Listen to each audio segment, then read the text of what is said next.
রাগে খালি শরীরটা জ্বলতেছে। কি করবো ভাবি দেখো তুমি না খালি আমারে এই তুমি কথা বলবা না, তুমি কাজের সম পারো না। তোমারে বললাম যে আমি দুপুরবেলা এখন গোসল করব, তোমারে ডাইকে নিয়ে এলাম বাইরে থেকে, খেতে থেকে আনলাম যে আমার একটু সুখ আদর দিবা, তুমি আদর না দিয়ে আমার শরীরটাই নষ্ট করলা। এখন আমার যাওয়া লাগবে গোসল করতে, তুমি তো কিছুই পারো না। হ্যাঁ, বুইরা খাটাস করে বয়সের সাথে সাথে কি ওইটা টেম্পার কমে গেছে নাকি? আচ্ছা এইরকম করো কেন জানি? এই কথা বলবা না, যাও, আমার শরীরটা তো নষ্ট করছোই, এখন তো গোসল করা লাগবেই। যাও যাও, করতে বেরো। ঠিক আছে বুইরা খাটাস জানি কোনে কার।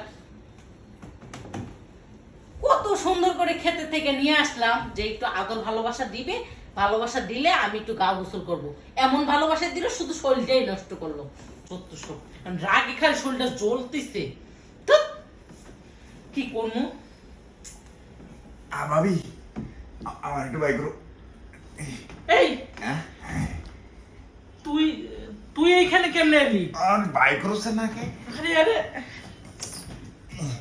আজব তো, আরে কত কষ্ট করে যে ভিতরে দিতে জানো না। তুই আমার খাটের নিচে কখন এলি?